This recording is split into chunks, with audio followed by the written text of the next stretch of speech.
Mwanamke kuanzia miaka 14 mpaka 20. Kwanza miaka 14 hapo tayari bikra hana. Tayari hapo bikra hana. 14 mpaka 20. Sasa hapo kati ya hiyo miaka bado anachambua wanaume. Bado anamtaka mwanaume handsome, mwenye hela, bado anataka hela ya kununua iPhone, bado tamaa zinamsumbua.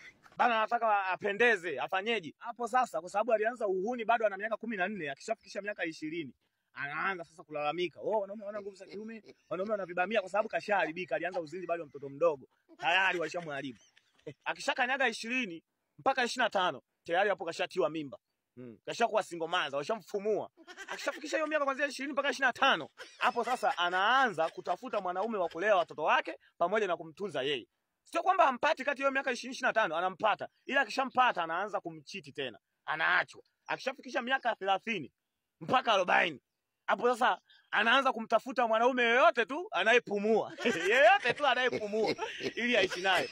Wanawake wengi kinachowachanganya ni uzuri wao. Yaani baada ya uzuri wao wanawake utuchanganye sisi wanaume, uzuri wao na wachanganya wenyewe. Wanajikuta wanajiamini kuliko mwenye hela. Ndio maana mnauponza. Msema wanaume watafute hela ndo watafute nyie. Sasa hela wamezitafuta ndo maana wanawakomesha.